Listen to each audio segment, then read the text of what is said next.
ngai wabino Noko Clovis na ye. Voilà. Grand peuple de la RDC. Nga wabino Muyomba Manseba. Ngai ngwashi pe ngai Noko Clovis na pesi yo mbote bisika yo ozali bandeko.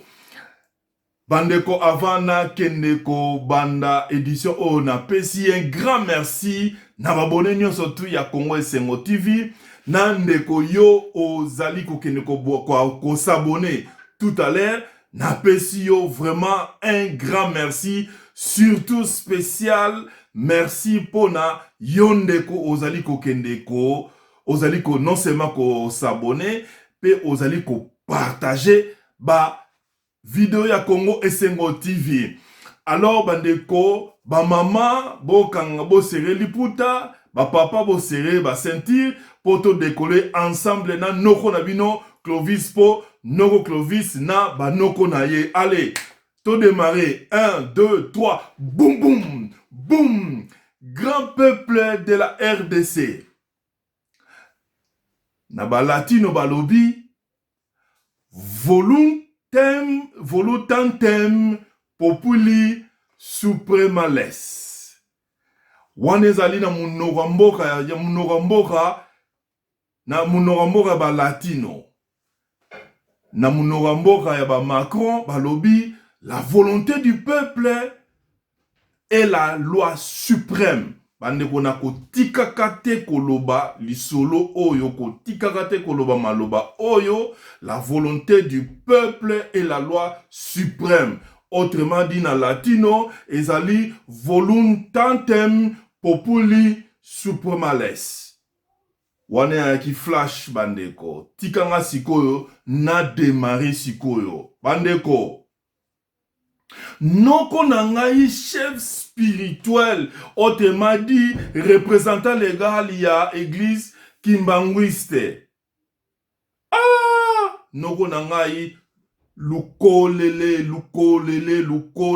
na yo epai ozali na zana elika te oza penza na suka na mavimpi epai ozali oza mavimpi wana motuna ezali te sante mavimpi makambo nyonso mavimpi ngai noko na yo napusani pa na yo nazoloba boye yo zali chef spirituel pe représentant légal ya église église Kimbanguiste babengi yo na kombo ya Papa Simon Kimbangu Kiangani.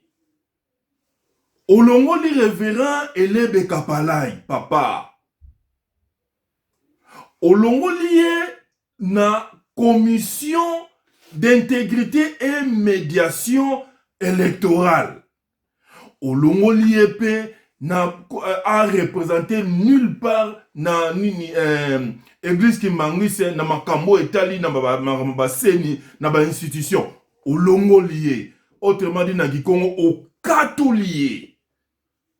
Papa, longonia wana no o na pesi parce que mokonza zalaka ndengwana. Longonia nga noko na o Clovis ngangwa kazi. Oh, naziango. Merci nenge bofungoli nga na ngwa kazi na yo papa Simon Kimbangu Kiangani ngangwa kazi na yo kopesa o longonia ndenge uti kolongola révérend Elebe Kapalai na masolo nyonso na commission d'intégrité et médiation électorale olongolié côté pe makamaba a représenté église Kimbanguiste na ba institution olongolié atikali kaka mondimbi simple kasi papa na ngai ngangwa kazi na yo na pusa nini boso na yo Nego tuna omo tuna moko kasi osulika wana na masolo wana oyoyo révérend Elebe Kapalai a sali. Mais il fallait porter plainte na faux et usage de faux et puis abus de confiance. Papa na ngai ngangwa kazi na yo, na ye koloba, na ye kopusa liboso na yo. Kasi toke ne pai tozong epai. Noko nanga procureur général, près à la cour de cassation. Noko nanga wapi yo, za wapi. Noko nangai na lingi video bo komiselango noko nanga ya cour ya cour pardon. Ya procureur général près à la cour cassation, ya cour de cassation. Oyebi ke na minito noko nanga procureur général na minito yepena so chepe na libaya woko manota président Sénat. Wana nga na ofungolo nga na noko na yo, nga na noko na yo pena ya kati. Po to moni ba faux usage de faux vice-premier ministre ya justice donc azwa mukamati. Sikoyo makambu oyo révérend Elebe autosala. Ils ont faux usage de faux et puis abus de confiance. Noko nanga procureur général yo zawapi yonde mutamibeko balobi justice nezo tombo la mboka na biso Congo. Yo ozawapi to uti ko mona wa be exemple yo l'accepte parce que so otiki ba makambo ba oyo yaba oyo Ronksa malonda aleki awa papa to mona ngomo bolo. Pour ba faux usage de faux na kati, la preuve en est que représentant chef spirituel ya église Kimbanguiste. Yewana auti ko longola révérend Elebe pour asiliki alobi makambasali ezali na nzelati. To benga ngoni yo mutamibe yo benganga yebsanga to benga ngonini. Menga lokwa na noko na yo tozui kaka ka oyo utugoleka wa kala mingi te awa osalaki mukamate na opeso so exemple mususu yo olingaki te basala élection na assemblée nationale ya remplaçant ya Maseba na ngai Jean-Marc Akabon. Noko nanga procureur général otina ba policier ba mapa ba porte nini ya ba mapa ba porte ya palais du peuple. Noko na obiken son atali be exploit na yo noko nanga procureur général donc et ça l'anglais yo pena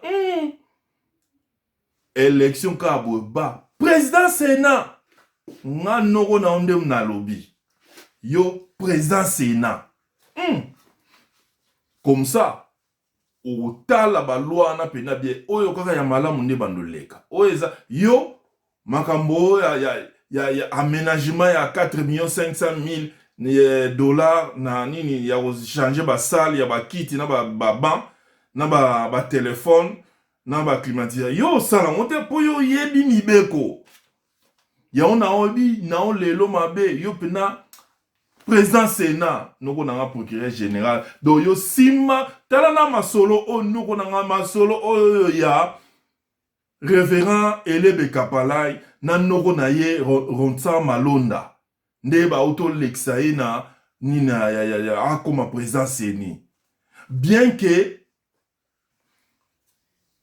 Assemblée nationale, ba anterina qui déjà, vote na ye, mais ba koko seza na kati ba faux usage de faux na ba abus de confiance eza na kati noko na ngai procureur général donc ya ona olo ba ke nga na ofungulo nga noko na noko na ofungulo nga noko Clovis na ofungulo yo mérité koza présent Sénat. Alors tala ba masolo oyo to yo silise la biso ango. Silise la biso ango. Parce que celui au tigre ba makamba yo makamba révérend Elebe Kapalai ba sali na noko na e Ronksa malonda. So ba auto sala. So au tigre bo prochainement pe ba musu pe ba osala bo pa ebike exemple c'est salama ge lekaki. Donc, yango na poussani liboso na yo, procureur général, près à la cour de cassation, yonde, po olakisa biso pena ke, o mapa ba porte ya nini, ya palais du peuple. Wana premier mi-temps. Deuxième mi-temps, o mapa vice-premier ministre, ya justice. Non, o mapa été, mais o mukamata kiye. Bolimbisi na lobi o mapa ki vice-premier ministre, o mukamata kiye. Ye moka bima pena bo a témoigna. Ah! Noko na ngai yonde, bakino baka yonde. E ba noko na ngai ese ba oloba ba lobi pena ndiyo. Tondimiyo. Ah! Yangona na pesio exemple mususu yango ya révérend Kapala elebe Kapalai na noko na eronsa malonda ba nakata mayuya yo sepelisa bango noko na ngai. Alors bandeko touti komona ndege bauti kolongola nani bauti kolongola papa révérend Kapala elebe Kapalai pona pourquoi balongolie po asali abus de confiance asali ba faux usage de faux ya ndenge alekisi akiko présenter noko nae Ronsa Malonda comme candidat ya Église Kimbangwisi. Or Église Kimbangwisi na monene nango na organisation na onde ba fouiller ba mone logo monte ba pesi papa elebe révérend elebe Kapalai 48 heures après sa justification ya na fiche ozo laksa aza mondimi na bango abeti monoko justification zati. Alors bandeko yango wana na ye ko talisa bino bandeko ya IDPS bagosala marche le 9 juillet. Mouvement citoyen na pointe. Société civile na pointe. Lamuka na pointe. Bangwana nyonso tu bandeko bazako marcher. Bandeko nanga ba congolais. Nga noko na bino na opesa bino idéologie. Comment ndeni ni faut kosala marche wana. Makambo nyonso tu na mokili ezalaka pe na ba exemple nango. Tozo exemple ya ba algérien na 2000 c'était na bosani année ba algérien ba salela président sortant. OK. Abdelaziz Bouteflika. Papa wana aza autorité morale ya batu o basala ba tentative ba troisième mandat. Ye mutabanda masolo wana. Bandeko yango na loba na bino bandeko nanga banoko nanga bakongo na loba ki ils ont le pouvoir moko te ekoleka peuple. Yango na bandeli la volonté du peuple et la loi suprême. Bandeko bota la exemple ya ba algérien baniata noko wana ba marche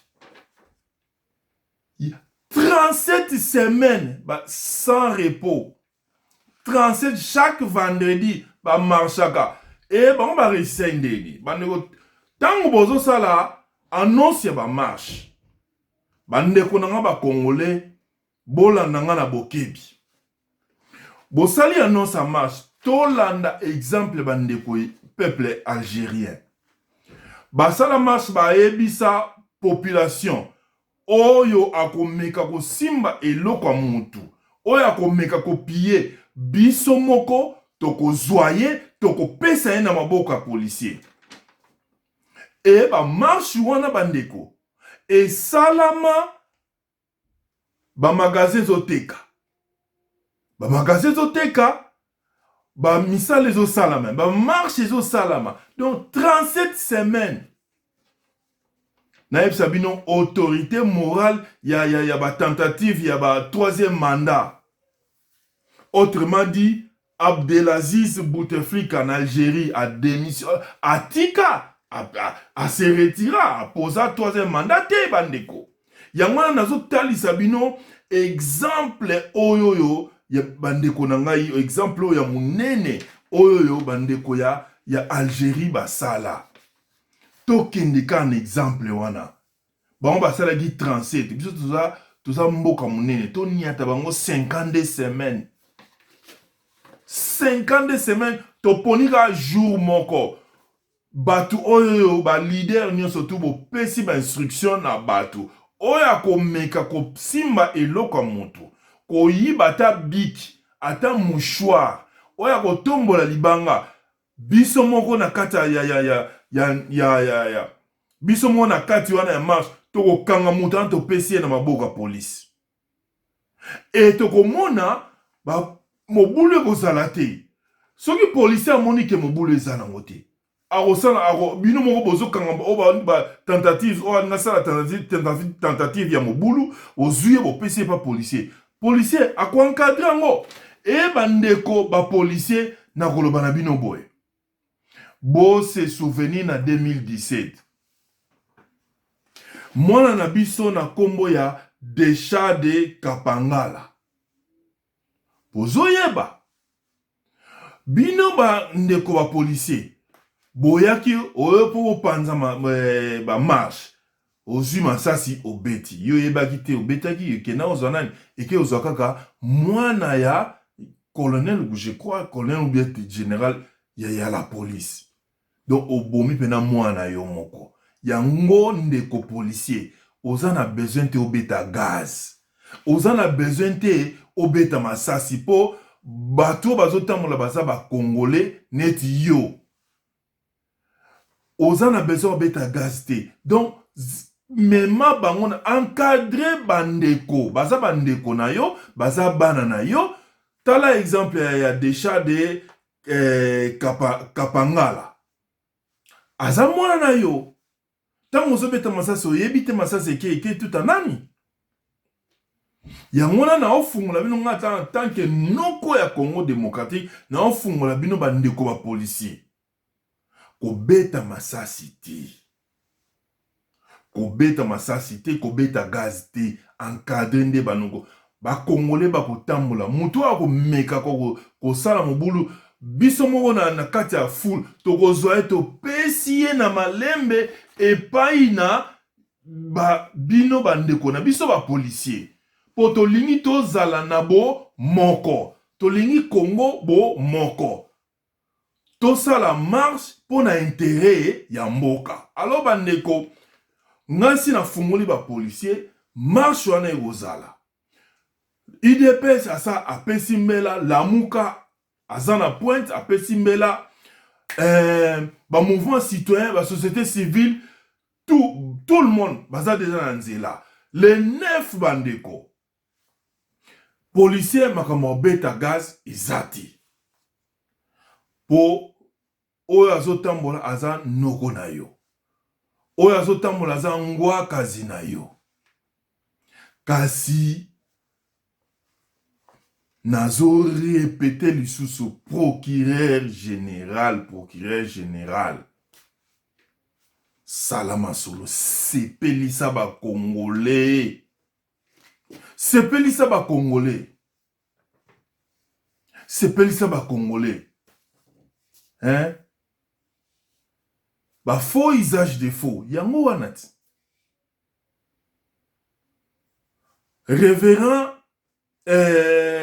Elebe Kapala ina noko na eronsa malonda. Ba beta biso ba mama na ba mosaïque. Hein? Sikoyo noko na nga procureur général oza wapi. Talela biso likambo.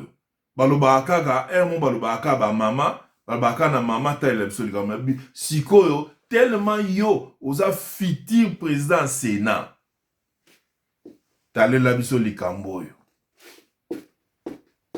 Talela biso likamboyo noko nanga procureur général. Ok, bandeko. Ngai napesi orientation nanga en tant que noko ya Congo démocratique. En tout cas, na souhaité succès et puis continuité. Il y a 50 semaines, il y a marche pacifique. Moutako yibate, moutako bukate, moutako fingate. Bisonyo surtout, toko tambola tozo yemba, mais ko fingate. Toko yemba, tozo tambola itinéraire, eza bien tracé. Total ici, ba autorité place toko longwa, nati place toko suka. Nde, wanande toko longa. Bobo sanati. Abdelaziz Bouteflika na Algérie. Autorité morale, il y a ba tentative à troisième mandat. Ba suki sakaika na ba marche. 37 semaines. Biso sikoyo. Toni atabango 50 semaines manoko na ngai. Bon, pona lelo na suki wana nde na pesi bandeko nyonso tu ya ba téléspectateurs nyonso tu ya Congo Esengo TV mbote et puis merci ndenge bozo s'abonner et na ndenge boza ko partager ba vidéo ya Congo Esengo TV. Ngana bino tukutani na édition oyekoya. Ciao. Nabalae Zambe ya estere Yawe salanga nabalae Nabala na pesa ba invité na ngai ba invitation ya sonité Oyo nzambe ya ba invitation Maison Given azali